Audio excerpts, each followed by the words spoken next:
அனைவருக்கும் வணக்கம். இந்த வீடியோல SBI பேங்க் ப்ரொவைட் பண்ணக்கூடிய ட்ரேடிங் அண்ட் டிமேட் அக்கௌண்ட்ல என்னென்ன பெனிஃபிட்ஸ் எல்லாம் கொடுத்திருக்காங்க, அந்த பெனிஃபிட்ஸ்க்காகலாம் நீங்க இந்த அக்கௌண்ட்டை ஓபன் பண்றதா இருந்துச்சுன்னா எந்த மாதிரியான சார்ஜஸ் எல்லாம் பே பண்ண வேண்டியது இருக்கும், அப்படி சார்ஜஸ் எல்லாம் பே பண்ணி இந்த அக்கௌண்ட்டை யூஸ் பண்றது ஒர்த்தா இல்லையா அப்படிங்கிற என்னோட ஒப்பீனியனையும் உங்க கூட ஷேர் பண்ணிக்க போறேன். அந்த வகையில இந்த SBI செக்யூரிட்டிஸோட அக்கௌண்ட்ல என்னென்ன பெனிஃபிட்ஸ் எல்லாம் கொடுத்திருக்காங்கன்னு சொல்லிட்டு பெனிஃபிட்ஸை பத்தி ஃபர்ஸ்ட் பார்த்துடலாம். SBI செக்யூரிட்டிஸ் அப்படிங்கிறது 2006ல இருந்து இப்ப வரைக்கும் ஆபரேட் ஆயிட்டு இருக்கக்கூடிய ஒரு ஃபுல் சர்வீஸ் ஸ்டாக் புரோக்கர். இவங்க ப்ரொவைட் பண்ணக்கூடிய அக்கௌண்ட்டை யூஸ் பண்ணி உங்களால stock market, mutual fund, IPO, ETF, currency, commodity, future and option, corporate bond, fixed டெபாசிட்னு இத்தனை டைப் ஆஃப் ட்ரேடிங் அண்ட் இன்வெஸ்ட்மெண்ட்டா பண்ணிக்க முடியும். இவங்க ஒரு ஃபுல் சர்வீஸ் ஸ்டாக் புரோக்கரா இருக்கிறதுனாலயே வெறுமனே அக்கௌண்ட்டை மட்டும் ப்ரொவைட் பண்றதோட மட்டும் இல்லாம அந்த அக்கௌண்ட்டை வச்சு எந்த ஸ்டாக்கை எப்ப வாங்கலாம், எப்ப விற்கலாம் அப்படிங்கிறத இவங்களோட எக்ஸ்பர்ட்ஸை யூஸ் பண்ணி அனலைஸ் பண்ணி அதை உங்களுக்கு ரெக்கமெண்டேஷனா ப்ரொவைட் பண்றதாவும் சொல்லியிருக்காங்க. அப்புறம் மார்ஜின் ட்ரேடிங்கான ஆப்ஷனுமே இவங்க கிட்ட அவைலபிளா இருக்குது. மார்ஜின் ட்ரேடிங் அப்படின்னா ஒண்ணுமே இல்லைங்க, கடன் வாங்கி ட்ரேடர் இன்வெஸ்ட்மெண்ட் பண்றது. இப்போ உங்ககிட்ட ஒரு ஷேருக்கான அமௌண்ட் மட்டும் தான் இருக்குதுன்னா அந்த அமௌண்ட்டை மட்டும் நீங்க பே பண்ணாலே போதும். நீங்க சூஸ் பண்ணிருக்கக்கூடிய ஸ்டாக்கை பொறுத்து அதிகபட்சமா அந்த ஸ்டாக்ல உங்களால 4 ஷேர் வரைக்கும் வாங்கிக்க முடியும். ஒரு ஸ்டாக் நல்லா பெர்ஃபார்ம் ஆகும் அப்படிங்கிற நம்பிக்கை உங்களுக்கு இருந்துச்சு அப்படின்னா அந்த ஸ்டாக்குக்கு அதிகமான அமௌண்ட்டையும், ஒரு ஸ்டாக் நல்லாலாம் பெர்ஃபார்ம் ஆகாது, ஒஸ்டா தான் பெர்ஃபார்ம் ஆகும் அப்படிங்கிற மாதிரி இவங்களுக்கு ஃபீல் ஆச்சுன்னா அந்த ஸ்டாக்குக்கு கம்மியான அமௌண்ட்டை தான் கடனா கொடுப்பாங்க. ஒருவேளை உங்ககிட்ட காசே இல்லாம இருக்குது, ஆனா அந்த டைம்ல நீங்க ஏதாச்சும் ஒரு ட்ரேடர் இன்வெஸ்ட்மெண்ட் பண்ணணும் அப்படின்னு நினைச்சீங்கன்னா உங்ககிட்ட ஆல்ரெடி இருக்கக்கூடிய ஸ்டாக்ஸை அடமானமா வச்சு உங்களால ட்ரேடர் இன்வெஸ்ட்மெண்ட் பண்ணிக்க முடியும். நீங்க அப்படியே அடமானமா வைக்கக்கூடிய ஸ்டாக்கோட வேல்யூவை பொறுத்து உங்களுக்கு கடன் கொடுக்கறதா சொல்லியிருக்காங்க. ஒரு ஸ்டாக்கோட பிரைஸ் அப்படிங்கிறது 100 ரூபாயா இருக்குதுன்னா நீங்க அடமானமா வைக்கும் போது அந்த 100 ரூபாயை உங்களுக்கு அப்படியே கொடுத்துட மாட்டாங்க. ஒவ்வொரு ஸ்டாக்குக்குமே ஹேர் கட் பெர்சேஜ்னு சொல்லிட்டு ஒரு குறிப்பிட்ட பெர்சேஜா கொடுத்துருப்பாங்க. அந்த பெர்சேஜை லெஸ் பண்ணிட்டு ரிமைனிங் இருக்கக்கூடிய அமௌண்ட் தான் உங்களுக்கு கடனா கொடுப்பாங்க. அப்புறம் ஒரு சில கார்பரேட் கம்பெனியோட பிக்சட் டெபாசிட்ல இன்வெஸ்ட் பண்றதுக்கான ஆப்ஷனையும் ப்ரொவைட் பண்ணிருக்காங்க. ஆனா நான் இந்த கம்பெனிஸோட பிக்சட் டெபாசிட்ல இன்வெஸ்ட் பண்றதை ரெக்கமெண்ட் பண்ண மாட்டேன். ஏன்னா இதை விட அதிகமான இன்ட்ரெஸ்ட் ரேட் அப்புறம் DICGஸோட இன்சூரன்ஸோட இருக்கக்கூடிய நிறைய பிக்சட் டெபாசிட்லாம் இருக்கும்போது அதெல்லாம் விட்டுட்டு இங்க கம்மியான இன்ட்ரெஸ்ட் ரேட் அப்புறம் இன்சூரன்ஸ் இல்லாத இந்த பிக்சட் டெபாசிட்ல இன்வெஸ்ட் பண்ணணுமா அப்படிங்கறத நீங்களுமே யோசிச்சுக்கோங்க. அப்புறம் ஒரு சில கவர்மெண்ட் பாண்ட்ல இன்வெஸ்ட் பண்றதுக்கான ஆப்ஷனையும் ப்ரொவைட் பண்ணிருக்காங்க.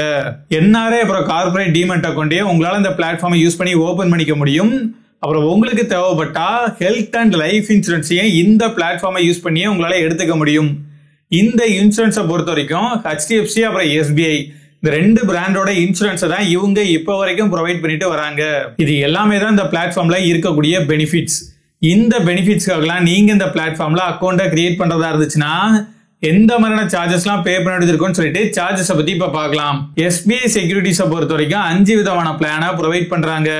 நீங்க ஒரு ட்ரேடரா இன்வெஸ்டரா அப்படிங்கறத பொறுத்து உங்களுக்கு வேணுங்கிற பிளானை உங்களால சூஸ் பண்ணிக்க முடியும். இந்த எல்லா பிளானோட ஃபர்ஸ்ட் இயருக்கான ஆனுவல் மெயின்டெனன்ஸ் ஃபீயை புதுசா அக்கௌண்ட்டை கிரியேட் பண்றவங்க பே பண்ண தேவையில்ல அப்படிங்கிற மாதிரி சொல்லியிருக்காங்க. செகண்ட் இயர்ல இருந்து நீங்க எந்த பிளானை சூஸ் பண்ணியிருந்தாலும் அந்த பிளானுக்கான ஆனுவல் மெயின்டெனன்ஸ் ஃபீயை நீங்க பே பண்ணி தான் ஆகணும். இந்த ஆனுவல் மெயின்டெனன்ஸ் ஃபீயா ஒன் இந்தியா ஒன் பிளானோட 10K 3K பிளானுக்கு 250 ரூபாயையும் 500 ரூபாயையும் சார்ஜ் பண்றதா சொல்லியிருக்காங்க. மற்றபடி இருக்கக்கூடிய எல்லா பிளானோட ஆனுவல் மெயின்டெனன்ஸ் ஃபீயா 500 ரூபாயை செகண்ட் இயர்ல இருந்து வருஷம் வருஷம் நீங்க பே பண்ற மாதிரி இருக்கும். நீங்க ஒருவேளை பேசிக் சர்வீஸ் டிமேட் அக்கௌண்ட் ஹோல்டரா இருந்தீங்கன்னா உங்க போர்ட்போலியோல நீங்க ஹோல்ட் பண்ணக்கூடிய அசட்டோட வேல்யூவை பொறுத்து உங்களுக்கான AMC அப்படிங்கிறது இருக்கும். நீங்க ஒருவேளை உங்க போர்ட்போலியோல 4 லட்சம் ரூபாயில இருந்து 10 லட்சம் ரூபாய் வேல்யூ இருக்கக்கூடிய அசட்டை ஹோல்ட் பண்றீங்க அப்படின்னா அப்போ நீங்க வருஷம் வருஷம் 100 ரூபாயை ஆனுவல் மெயின்டெனன்ஸ் ஃபீயா பே பண்ற மாதிரி இருக்கும். 4 லட்சத்துக்கும் கம்மியான வேல்யூல இருக்கக்கூடிய அசட்டை தான் நீங்க ஹோல்ட் பண்றீங்க அப்படின்னா அப்ப நீங்க எந்த விதமான ஆனுவல் மெயின்டெனன்ஸ் ஃபீயும் பே பண்ண தேவையில்ல. ப்ரோ ஜீரோ ப்ரோ ஸ்வீதா இந்த 2 பிளான் மூலமா நீங்க அக்கௌண்ட்டை கிரியேட் பண்றதா இருந்துச்சுன்னா அதை ஓனா ஆன்லைன்ல மட்டும் தான் கிரியேட் பண்ண முடியும்னு சொல்லியிருக்காங்க. ப்ரோ ஜீரோ பிளானுக்கு இவங்க ப்ரொவைட் பண்ணக்கூடிய அட்வைசரி சர்வீஸை கொடுக்க மாட்டோம் அப்படிங்கிறதையும் சொல்லியிருக்காங்க. நீங்க ஒரு இன்வெஸ்டரா இருந்தீங்க அப்படின்னா இவங்க ப்ரொவைட் பண்ணக்கூடிய OIOP பிளானை கன்சிடர் பண்ணலாம். ஏன்னா இந்த பிளான் வழியா நீங்க டெலிவரியில இன்வெஸ்ட் பண்ணும்போது ஒரு குறிப்பிட்ட அமௌண்ட் வரைக்குமே இவங்க உங்களுக்கு எந்த விதமான புரோக்கரேஜ் சார்ஜஸையும் பிடிக்க மாட்டாங்க. 10K பிளானுக்கு 75 லட்சம் வரைக்கும் இந்த லிமிட்டையும் 3K பிளானுக்கு 15 லட்சம் ரூபாய் வரைக்கும் இந்த லிமிட்டையும் கொடுத்திருக்காங்க.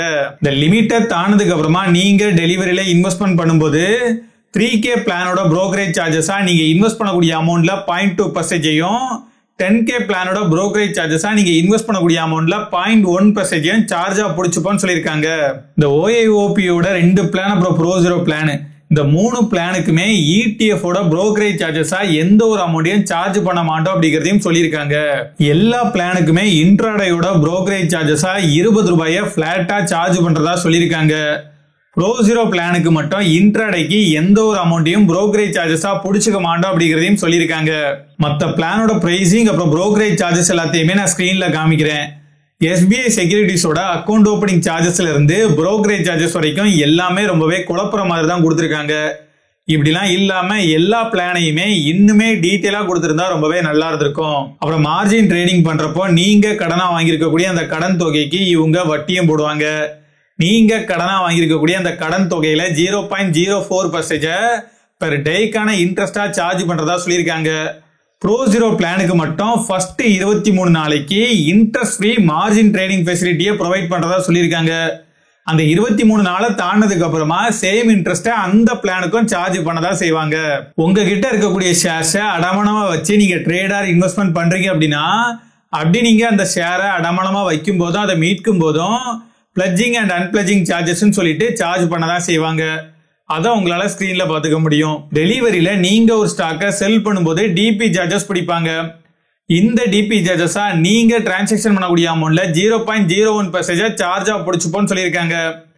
மினிமம் 21 ரூபாயில இருந்து 300 ரூபாய் வரைக்குமே இந்த டிபி சார்ஜஸ் இருக்கலாம் அப்படிங்கறதையும் மென்ஷன் பண்ணியிருக்காங்க. இன்ட்ராடே ட்ரேடிங் அப்போ நீங்க பிளேஸ் பண்ணக்கூடிய எல்லா ஆர்டரையுமே அன்னைக்கு மார்க்கெட் க்ளோஸ் ஆகுறதுக்குள்ள நீங்க அதை க்ளோஸ் பண்ணி ஆகணும். அப்படி நீங்க க்ளோஸ் பண்ணாம விட்ட ஆர்டரை இவங்களோட டீம் உங்களுக்காக க்ளோஸ் பண்றாங்க அப்படின்னா ஆட்டோ ஸ்கொயர் ஆஃப் சார்ஜஸ் சொல்லிட்டு 40 ரூபாய் பெர் ஆர்டருக்கு சார்ஜா போடுச்சுப்போன்னு சொல்லியிருக்காங்க. மத்த ஸ்டாக் புரோக்கர்ஸோட பிளாட்ஃபார்மை விசிட் பண்ணி பாத்தீங்க அப்படின்னா அது எல்லாத்துலயுமே பிரைசிங் அப்படிங்கிற ஒரு பேஜா கொடுத்து அதுல அவங்க சார்ஜ் பண்ணக்கூடிய எல்லாத்தையுமே கிளியரா எக்ஸ்பிளைன் பண்ணியிருப்பாங்க. SBI பொறுத்த வரைக்கும் இதை பண்றதுக்கு பதிலா இவங்களோட சார்ஜஸ் எல்லாத்தையுமே இவ்வளோ கன்ஃபியூசிங்கா கொடுத்து வச்சிருக்கிறது எனக்கு சுத்தமா பிடிக்கல. அக்கௌண்ட்டை ஓபன் பண்றதுக்கு முன்னால இவங்களோட சார்ஜஸ் எல்லாத்தையும் பத்தி டீட்டெயிலா தெரிஞ்சுக்கணும் அப்படின்னா அதுக்கு இவங்களோட ஸ்டாஃப்ஸை தான் கான்டாக்ட் பண்ற மாதிரி இருக்குது. இவ்வளவு விஷயங்கள் இருந்தாலுமே நான் என்னோட ஒப்பீனியன் சொல்றேன். நானுமே இவங்களோட கஸ்டமர் சப்போர்ட்டை கான்டாக்ட் பண்ணி தான் இந்த சார்ஜஸ் எல்லாத்தையும் பத்தி உங்களுக்கு எக்ஸ்பிளைன் பண்ணியிருக்கேன். அப்படி எக்ஸ்பிளைன் பண்ண எனக்கே இந்த சார்ஜஸ் சரியா புரியல. பிரைசிங்ல இன்னுமே கொஞ்சம் டிரான்ஸ்பரன்சியை கண்டிப்பா இவங்க கொண்டு வந்தே ஆகணும். அதோட மட்டும் இல்லாம இப்போ மார்க்கெட்ல இருக்கக்கூடிய மத்த ஸ்டாக் புரோக்கரோட பிளாட்ஃபார்மோட காம்படிட் பண்ற அளவுக்கு இவங்களோட பிளாட்ஃபார்மை அப்டேட் பண்ணி ஆகணும். இது எல்லாத்தையும் பண்ணாங்க அப்படின்னா இவங்க உண்மையிலே ஒரு சூப்பரான ஸ்டாக் புரோக்கரா இருப்பாங்க. நீங்க ஆல்ரெடி இந்த ஸ்டாக் புரோக்கரை யூஸ் பண்ணிட்டு இருக்கீங்க அப்படின்னா உங்களோட எக்ஸ்பீரியன்ஸை கமெண்ட்ல சொல்லுங்க. வர்த்தா.